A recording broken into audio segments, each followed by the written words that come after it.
हाँ, ये बड़ा इंटरेस्टिंग है कि लाइफ को कैसे जिया जा सकता है। हम अक्सर देखते हैं जो गाड़ी चलती है, चाहे वो साइकिल हो चाहे वो जहाज़ हो, उसके अंदर कुछ ना कुछ इंस्ट्रूमेंट ऐसे होते हैं, जैसे साइकिल में ब्रेक, घंटी, रिंग। कार के अंदर भी सब कुछ ऐसे ही है, लेकिन उसमें एक रेस साथ में होती है, साइकिल को चलाना पड़ता है। इस तरीके से आप जहाज़ को भी देखें तो उसके कुछ इंस्ट्रूमेंट ऐसे होते हैं जिसके हिसाब से जहाज़ ड्राइव होता है, तभी गाड़ी चलती है। अब अगर हम अपने जीवन की बात करें तो जो जीवन की गाड़ी है, एक बात जरूर है कि इन गाड़ियों को तो हम बड़े अच्छे तरीके से चलाते हैं, लेकिन अपनी ज़िंदगी की जो गाड़ी है कई बार उस तरफ ध्यान नहीं जाता।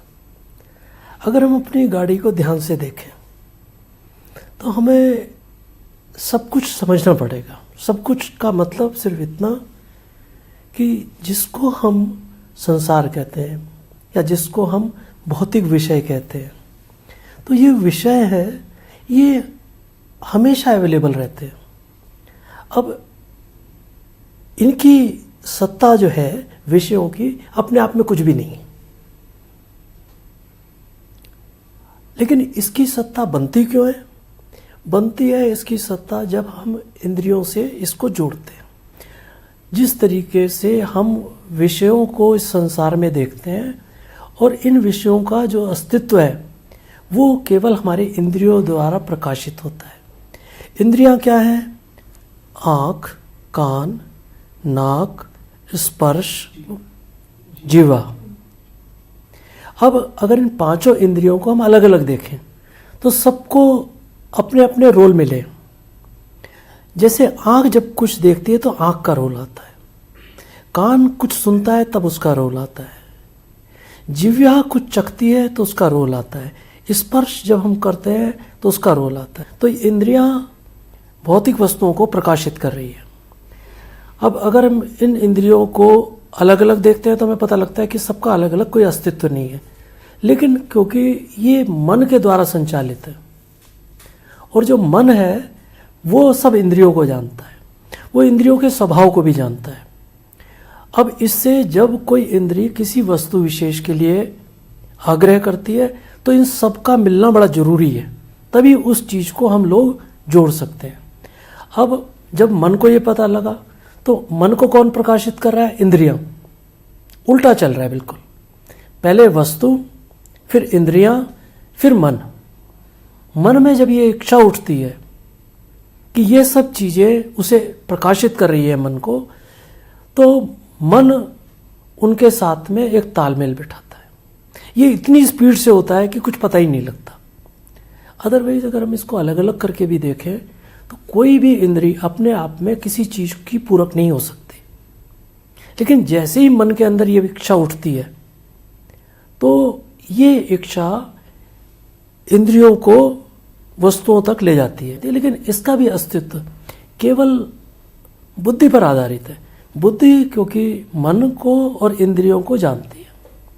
अब बुद्धि जब इंद्रियों और मन को जानती है तब उसको किस तरीके से वस्तु विशेष में आकर्षण पैदा हो जाता है, क्योंकि उसको इतनी तेजी से उधर की तरफ जाना पड़ता है, शायद उसे ब्रेक लगाने का पता ही नहीं लगता।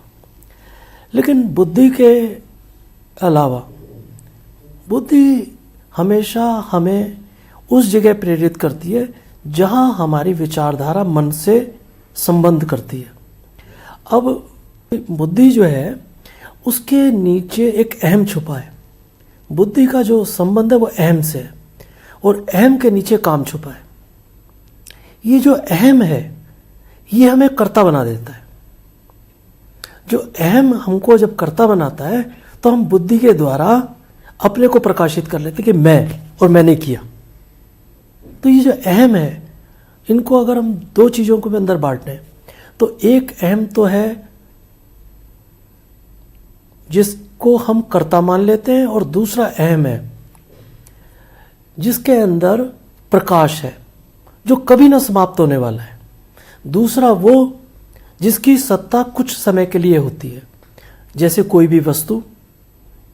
और हमेशा किसी भी वस्तु के लिए जब आकर्षित होता है अहम, तो उसकी सत्ता को वो अपना मान लेता है। भाई यही सारी दिक्कत आती है कि मनुष्य अपने अहम को उस सत्ता से जोड़ लेता है जो कुछ मोमेंटरी होती है या कुछ समय के लिए होती है या जो हमेशा नहीं रहने वाली होती।